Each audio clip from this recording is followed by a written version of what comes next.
Respect costs nothing, but one careless insult cost a billionaire everything in front of his peers. The clinking of silverware, the low murmur of polite laughter, and the faint aroma of roasted salmon drifted through the banquet room at the Cipriani Wall Street restaurant in Manhattan. It wasn't the kind of place you stumbled into after work.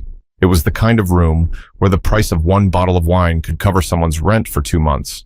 The ceilings were high, the chandeliers heavy with gold trim, and the tables filled with people who wore success like it was part of their skin. And right at the center of it all sat Victor Callahan. If you lived in the world of business, you knew his name. If you didn't, you still probably used something his company touched. He was one of those billionaire CEOs who had made his fortune in global shipping and technology logistics, always on the cover of some financial magazine with a smug grin and a quote about innovation that someone else probably came up with for him. Victor was the kind of man who walked into a room and sucked the air out of it. He laughed a little too loud, gestured a little too wide, and carried himself as if the room was lucky to have him in it. And tonight, surrounded by bankers, investors, and fellow executives, he was in rare form. But the real story of that evening didn't begin at his table. It began with someone carrying a tray. Amani Brooks moved quickly, her eyes scanning the table to make sure she didn't miss anyone's order. She wasn't nervous, but she was careful. That mattered in a place like this, where one spilled glass of Bordeaux could ruin not just a customer's suit, but possibly her job. Her black hair was pulled neatly into a bun, her apron pressed, her notepad tucked just behind the tray she balanced like it was nothing. To most of the room, she was invisible. That's how it always went. The staff moved around like shadows, filling glasses and clearing plates, existing only when needed and vanishing just as quickly. But to one man, she would become the center of attention for all the wrong reasons. Victor watched her approach with a smirk tugging at the corner of his mouth. His companions leaned in as if expecting another story from him, one of his infamous, sharp-edged jokes. But instead of another tale about a deal he crushed or a rival he humiliated, he found his entertainment in the woman standing quietly at his side. "Careful with that, sweetheart," Victor said in English first, his tone dripping with the kind of fake charm that's meant to put someone beneath you. Then he turned his head slightly, lowering his voice, but not enough to keep his words private. And in Arabic, he added a phrase that drew chuckles from the men at his table. They laughed because they knew Amani couldn't possibly understand him. At least, that's what they thought. Amani didn't flinch. She didn't break stride. She set down the glass in front of him with steady hands, the picture of professionalism. On the outside, she looked the same as she always did, calm, focused, polite. But inside, she caught every word. Victor leaned back in his chair, enjoying the small ripple of amusement he'd created. He expected her to blush, to smile awkwardly, to walk away without a clue. Instead, she turned her head ever so slightly, locked eyes with him, and opened her mouth. But before we get there, you need to understand this. Moments like these, the ones that start small and casual, are the ones that explode into something no one forgets. They begin with one person underestimating another. They end with everyone in the room questioning what just happened. And this was about to be one of those nights. But Victor wasn't ready for the silence that would follow his laughter, and the reply that would flip the entire room upside down. Victor Callahan thrived in places like this. Rooms where the linen was starched, where the waiters wore suits sharper than most men's wedding tuxedos, and where a single nod from him could decide whether someone's idea lived or died. He liked being watched. He liked being listened to even more. At his table, 6 men and 2 women leaned forward, hanging on his every word. They weren't just colleagues, they were orbiters. People who knew that proximity to power could be more valuable than any degree or resume. When Victor laughed, they laughed. When he gestured dramatically, they nodded as if he had just rewritten the rules of the universe. "You know the problem with people in this city?" Victor said, swirling his glass of Pinot Noir as though it were part of his performance. "They think small. They dream about opening a little shop, making a little money. That's fine for them, but not for me. I don't just think about New York or the States. I think globally. My competition isn't the guy across the street. It's the billionaire sitting in Geneva or Dubai who's ready to outmaneuver me at 2 in the morning. His voice carried across the table, bouncing off the tall walls of Cipriani. 2 tables over, a young couple paused their own conversation, clearly drawn to his booming presence. Victor didn't mind. He liked the idea that strangers might walk out of here tonight, telling their friends they'd seen him in the flesh. One of the men beside him, a venture capitalist named Richard Hanley, chimed in. Victor, that's why you're always 10 steps ahead. You don't let yourself get distracted by the noise. Victor smirked, leaning back. Exactly. That's why I'm sitting here with a company valued at $47 billion and climbing, while half my rivals are struggling to keep their offices open. They're worried about what's fair. I'm worried about what's possible. The table erupted in polite laughter. It wasn't really funny, but it didn't have to be. People laughed because he expected it. Victor thrived on that. But what no one else realized was how quickly his sharp edges turned cruel. He didn't just joke. He cut. He found the smallest crack in someone's armor and dug into it for sport. And tonight, as his gaze drifted back toward Imani Brooks, he found the perfect opportunity. See, he said, nodding slightly in her direction. This is what I mean. You have people like us, and then you have... He let his words trail off, his smirk doing the heavy lifting. Well, let's just say there are people who serve, and people who are served. The chuckles came again, awkward but obedient. Imani didn't look at him. She simply adjusted the tray in her hands and moved with the precision of someone who'd heard 1,000 versions of the same thing before. To her, this was just another man flexing his ego in public. But to Victor, she wasn't just background noise. She was a target. He leaned toward Richard, speaking in Arabic now. His words weren't loud, but they were clear enough for the men and women closest to him to catch. It was a biting remark, one that cast Imani as less than him, less than them, meant only for their amusement. And they laughed again. Victor grinned, confident.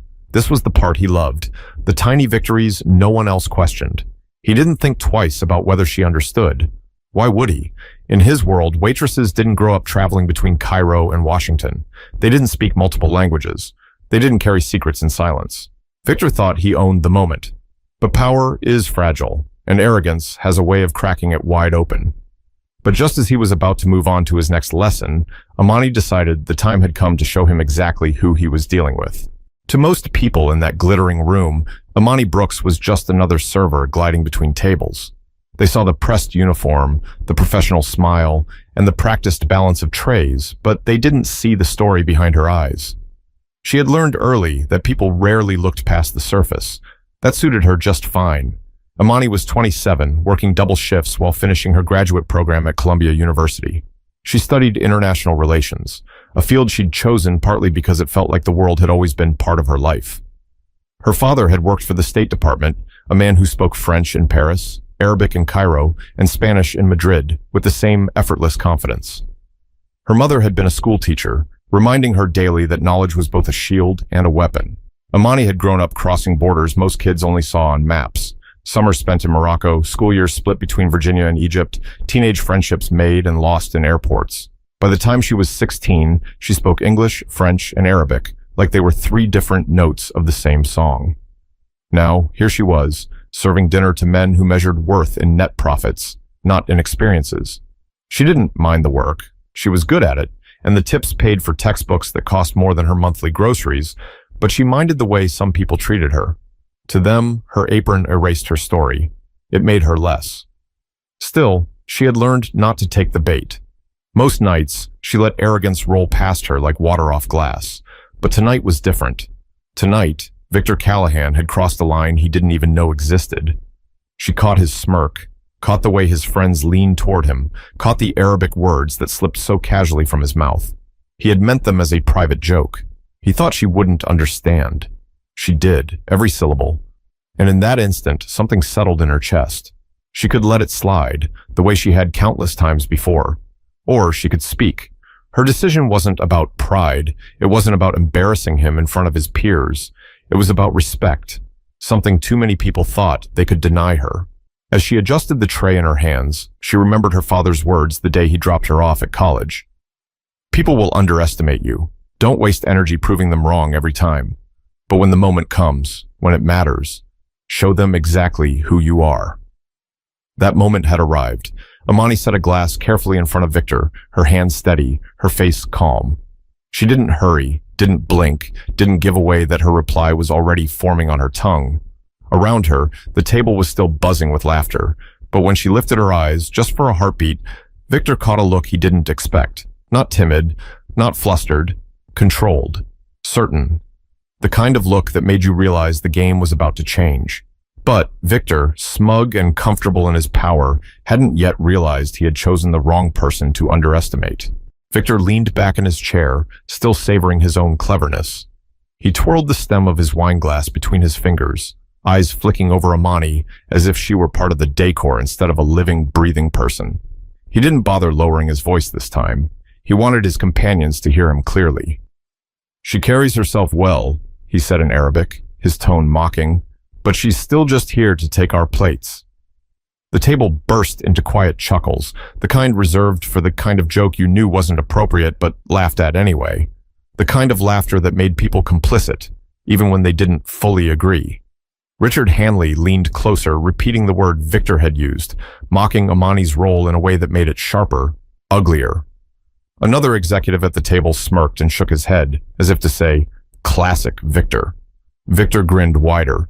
"She probably doesn't even know what I just said," he added in Arabic, his words curling with arrogance. "Why would she? Arabic isn't a language for waitresses in New York." The laughter came again, thin and awkward this time.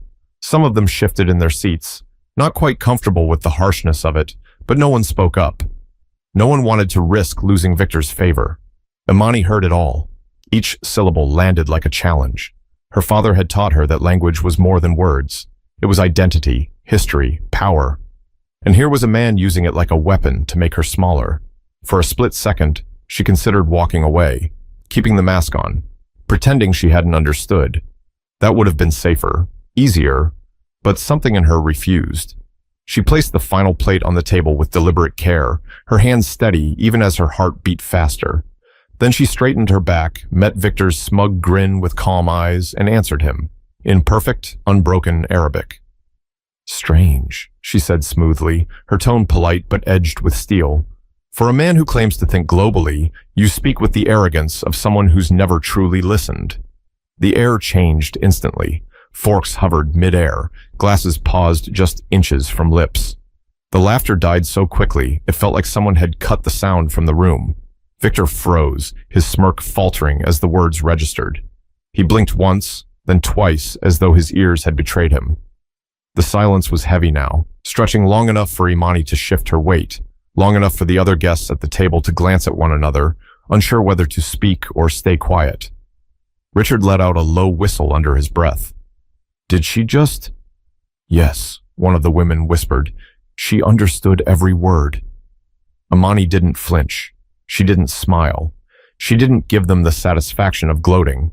She simply stood her ground, her tray tucked neatly at her side, waiting for the weight of her reply to sink in. Victor cleared his throat, forcing a laugh that didn't quite land. "Well," he said in English this time, trying to regain control, "looks like we've got ourselves a waitress with hidden talents."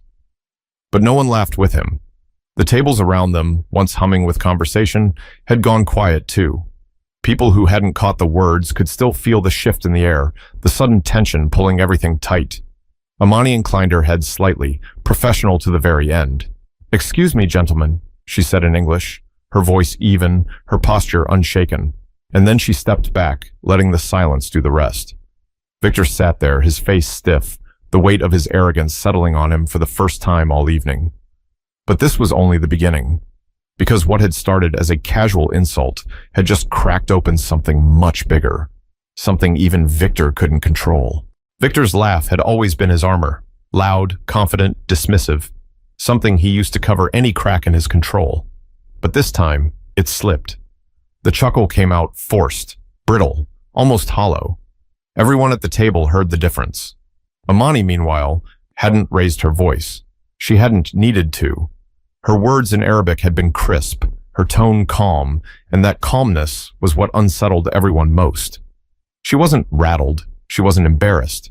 She was steady, composed, and suddenly, all eyes were on her instead of him. One of the women at the table, a hedge fund manager named Samantha Boyd, tilted her head, eyebrows lifted. "Victor," she said softly, "I thought you said she wouldn't understand." The question wasn't mocking, it was worse. It was genuine, and it landed like a stone dropped in water. Victor's jaw tightened. "Well," he said in English, trying to turn the tide back to humor, I guess we've all learned something new tonight. But Richard leaned forward, curiosity sparking. Wait, what exactly did she say to you? Victor hesitated, his eyes darting toward Amani, then back to Richard. Nothing important, he muttered. That was the moment Amani decided to speak again. Still in Arabic, her words flowed smoothly, her accent precise. I said it's strange for a man who claims to think globally to speak with the arrogance of someone who has never truly listened. The translation didn't need to be offered. Even those who didn't understand Arabic could feel the weight of her reply in the rhythm of her voice. The words carried dignity, authority. They didn't belong to a server. They belonged to someone who had stood in rooms of power before and knew how to hold her ground. Samantha's eyes widened. That's flawless, she whispered. A murmur rippled through the table. Someone asked where she had learned it. Another whispered about Cairo, about diplomats, about backgrounds they couldn't have guessed from the apron she wore. Victor's smile faltered completely. For the first time that night, he looked small, not in stature, but in certainty. His companions weren't laughing anymore. They weren't looking at him the same way. Some of them were staring at Amani with something close to admiration. Amani, is it? Samantha asked gently, her voice carrying enough for the table to hear. Amani gave the smallest nod. Yes, ma'am. And you speak Arabic fluently? Yes. Her answer was simple, but the confidence beneath it was undeniable. It wasn't bravado. It wasn't arrogance. It was fact. The silence that followed was uncomfortable, and not for Amani, for Victor. His own words, his own arrogance, had been turned back on him in a way he couldn't joke his way out of. Someone at the far end of the table cleared his throat. Remarkable, he said, almost to himself. Victor shifted in his seat, tugged at his cufflinks, tried to regain his footing. Well, talent comes in all places, I suppose, he muttered, but his companions weren't buying it. They had seen the shift. They had felt it. For years, Victor had been the loudest voice in any room, but tonight, a single measured reply from someone he thought invisible had shaken his dominance. Amani, for her part, didn't linger. She collected the empty breadbasket, set it on her tray, and stepped back with the same professionalism she had started with. To anyone watching, it might have looked like nothing more than part of her routine. But everyone at that table knew different. But the most striking part wasn't her reply.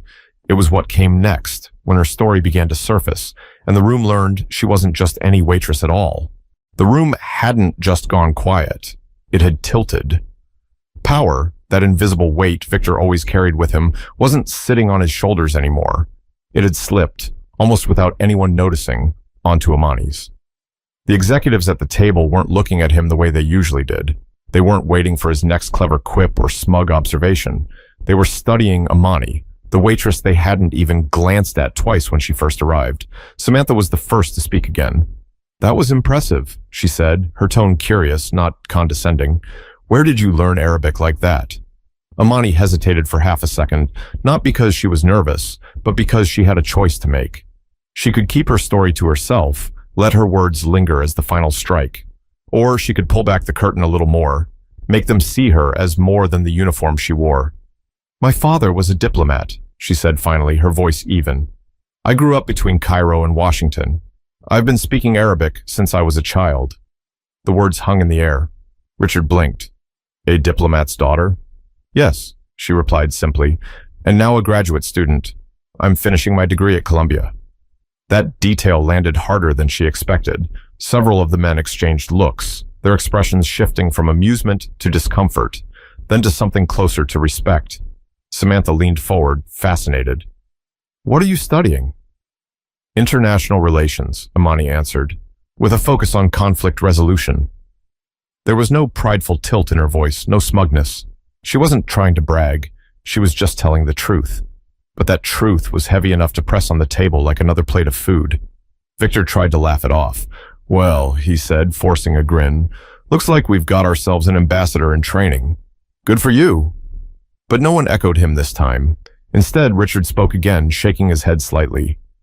Victor, you really didn't think she'd understand you? Victor's jaw worked. Why would I?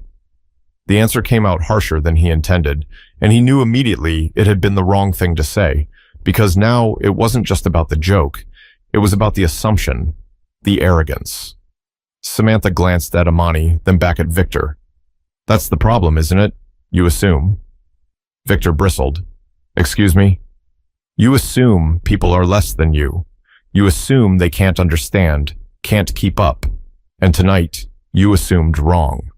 The words hit harder than anything Amani had said, because they came from inside his circle, from someone who had never challenged him publicly before.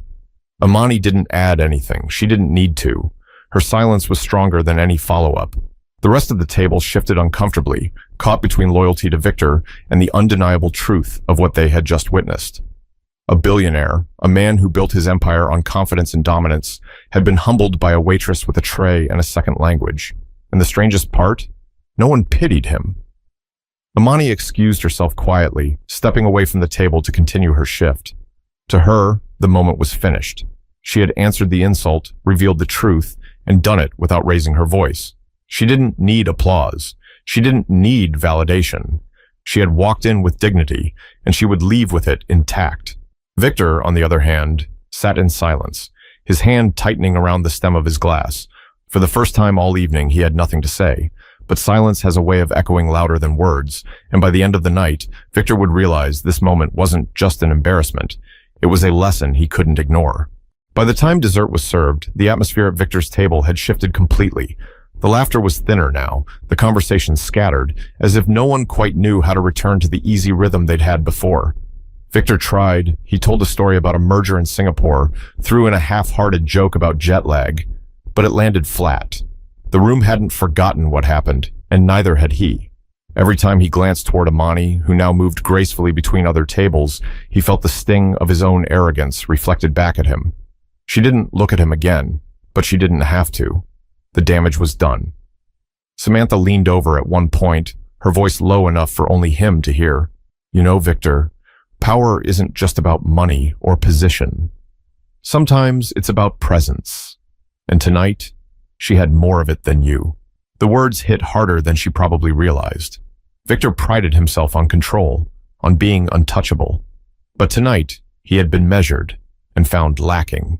When the dinner finally wound down, the group stood to leave. They shook hands, exchanged polite goodbyes, and slipped into the Manhattan night with their drivers waiting outside. But the conversations they carried with them weren't about quarterly earnings or Victor's newest yacht. They were about Amani. Did you hear her accent? Flawless. A diplomat's daughter, can you believe that? She put him right in his place. Victor heard it all.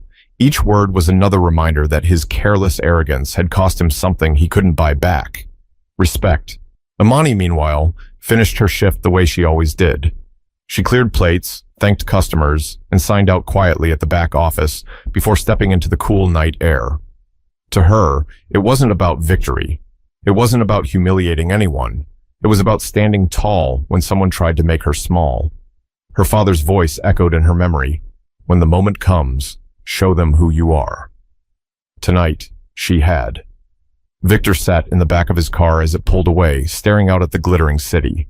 For the first time in years, he felt something he couldn't quite name. It wasn't anger, though his pride still burned. It wasn't humiliation, though that lingered too. It was something quieter, something that sounded dangerously close to reflection. Maybe Samantha was right. Maybe power wasn't just about commanding a room. Maybe it was about listening, about recognizing strength, even when it came from places you didn't expect. He didn't know if he was ready to admit it out loud, but he knew one thing. He would never forget the name Amani Brooks, and neither would anyone else at that table, because the lesson of that night was simple. Never underestimate the person in front of you. You don't know their story. You don't know their strength. And sometimes, the people you dismiss the fastest are the ones who will leave you speechless. So let this story remind you of something important. Respect costs you nothing, but disrespect can cost you everything. If this moment struck you, don't just keep it to yourself. Share it, talk about it, pass it forward. Because the world changes when we choose respect over arrogance, and when we remember that every single person we meet carries a story worth hearing.